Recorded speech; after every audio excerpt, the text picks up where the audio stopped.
Hello guys, good evening. आज अपन पढ़ेंगे कक्षा 10 के बोर्ड में पूछे जाने वाले फिजिक्स के महत्वपूर्ण वस्तुनिष्ठ प्रश्नों के बारे में, जिनमें पहला है मानव नेत्र में किसी वस्तु का प्रतिबिंब कहाँ बनता है। Option A cornea, option B दृष्टिपटल, ऑप्शन सी परितारिका, ऑप्शन डी लेंस। तो कहाँ पे बनता है? दृष्टिपटल पे। कहाँ पे बनता है? दृष्टिपटल पे। अगला क्वेश्चन है नेत्र की लेंस की फोकस दूरी किसके द्वारा समायोजित होती है?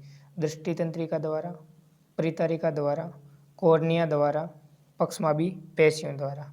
तो किसके द्वारा की जाती है? पक्षमाभी पेशियों के द्वारा। अगला क्वेश्चन है मानव नेत्र में निकटतम बिंदु है। मानव नेत्र का निकटतम बिंदु 25 सेंटीमीटर, 20 सेंटीमीटर, 10 सेंटीमीटर, 30 सेंटीमीटर। तो कौन सा हो जाएगा? 25 सेंटीमीटर। और अधिकतम कितना होता है? अधिकतम होता है अपना अनंत। अनंत दूरी तक देखा जा सकता है।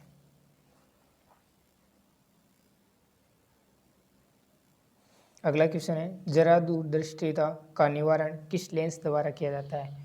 उत्तल लेंस द्वारा, अवतल लेंस द्वारा, द्विफोक्सी लेंस द्वारा, बेलनाकार लेंस द्वारा। तो किसके द्वारा किया जाता है? द्विफोक्सी लेंस के द्वारा। अगला क्वेश्चन है मानव नेत्र में पुतली के आकार को नियंत्रित कौन करता है? मानव नेत्र में जो पुतली होती है उसका आकार नियंत्रित कौन करता है? परितारिका, दृष्टिपटल, लेंस, कॉर्निया। तो इसमें राइट आंसर अपना हो जाएगा पहला, जो परितारिका है वो क्या करती है? पुतली की साइज को नियंत्रित करती है। अगला क्वेश्चन है मानव नेत्र के रेटिना पर बनने वाले प्रतिबिंब की प्रकृति होती है। प्रतिबिंब कैसा बनेगा? वास्तविक बनेगा, काल्पनिक बनेगा, सीधा बनेगा, छोटा बनेगा, बड़ा बनेगा। तो इसमें पहला ऑप्शन है अपना काल्पनिक सीधा छोटा, काल्पनिक उल्टा बड़ा, वास्तविक सीधा बड़ा, वास्तविक उल्टा और छोटा। तो कौन सा ऑप्शन राइट हो जाएगा अपना कि वास्तविक प्रतिबिंब बनता है और उल्टा बनता है, वो कैसा बनता है? छोटा बनता है। चलते हैं अगली क्वेश्चन की ओर।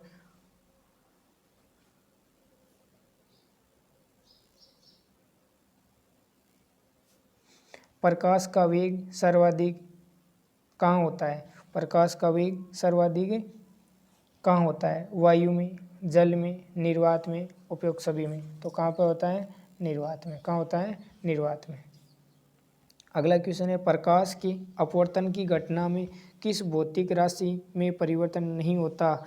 तो ऑप्शन ए चाल में, ऑप्शन बी दिशा, आवर्ती, प्रकाशिक घनत्व है। तो किस में परिवर्तन नहीं होता? इसमें अपना आंसर हो जाएगा आवर्ती में कोई परिवर्तन नहीं होता।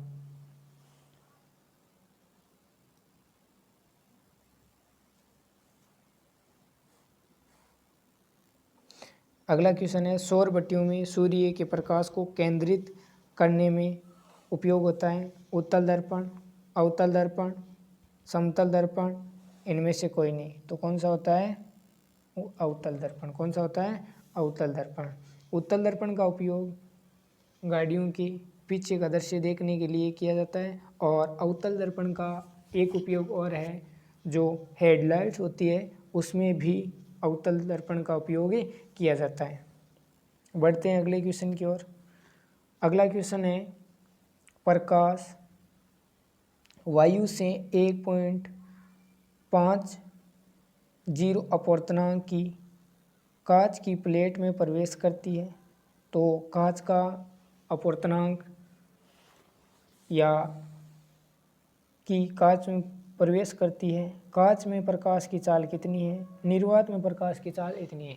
तो कांच का अपवर्तनांक कितना हो रहा है वो दे रखा है 1.50। और निर्वात में प्रकाश की चाल कितनी होती है? 3 गुणा 10⁸ मीटर पर सेकेंड। यहाँ पे 10⁸ नहीं लिखा हुआ है। और अब अपने पास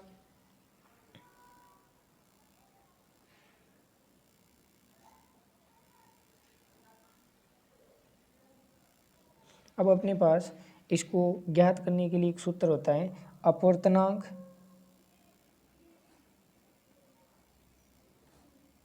अपवर्तनांक 1.50 दे रखा है। और फिर इसमें अपना सूत्र होता है कि जो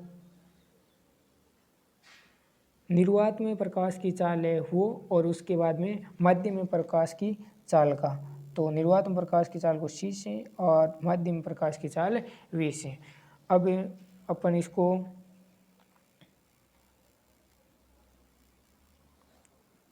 करते हैं हल। 1.50 बराबर निर्वात में 3 गुणा 10⁸ मीटर पर सेकेंड, और ज्ञात क्या करना है अपने को, v ज्ञात करना है। क्या करना है, v ज्ञात करना है कि कांच में प्रकाश की चाल कितनी है। तो इसका पक्षांतरण करेंगे, जब क्या हो जाएगा अपने पास,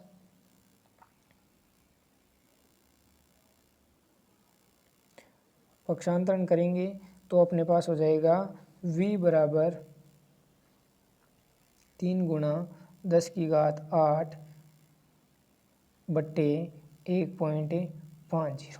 1.50 से ये कितनी बार कट जाएगा, 2 बार। कितनी बार, 2 बार। तो अपने फाइनली आंसर क्या आ जाएंगे, 2 गुणा 10⁸ मीटर पर सेकेंड। इसमें सभी में घात 8 है, 10⁸ वो लिखा हुआ नहीं है।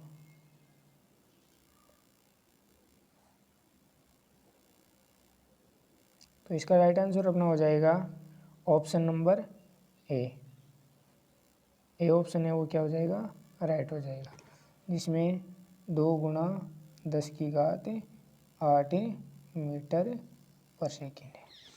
बढ़ते हैं अगले क्वेश्चन की ओर। अगला क्वेश्चन है, गोलीय दर्पण की वक्रता त्रिज्या फोकस दूरी की होती है, क्या होती है, आधी।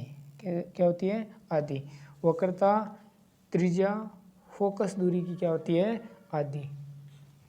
r बराबर f/2।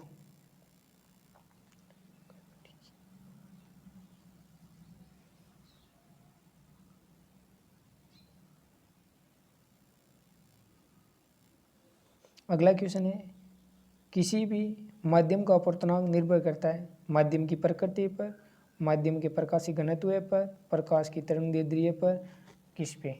तो किस पे निर्भर करता है, ये किस पे करेगा, उपयोगी सभी। उसके बाद में अगला क्वेश्चन है अपने लिए, परावर्तन में आपतन कोण तथा परावर्तन कोण के बीच संबंध होता है। अपन जानते हैं कि परावर्तन कोण और आपतन कोण का मान हमेशा कोण I बराबर कोण R होता है। तो इसमें पहला ऑप्शन है कोण I बराबर कोण R। फिर अगला दे रखा है I से बड़ा R, और अगले के ऑप्शन में दे रखा है R से बड़ा I। तो इसका राइट आंसर कौन सा हो जाएगा अपना, ए ऑप्शन। अगला क्वेश्चन है, एक प्रकाश किरण दर्पण पर 30 डिग्री पर आपतित होती है तो परावर्तन कोण का मान होगा। तो अपन पढ़ चुके हैं कि कोण I बराबर कोण R होता है। तो 30 डिग्री पर आपतित होती है, आपतन कोण का मान 30 डिग्री है, तो परावर्तन कोण का मान कितना हो जाएगा, 30 डिग्री। निम्न में से सर्वाधिक प्रकाशी सघन या सघन माध्यम, सघन माध्यम है वायु, केरोसिन, हीरा। तो इसमें से कौन सा हो जाएगा, हीरा सबसे सघन माध्यम है। मिलते हैं अगली क्लास में। ओके।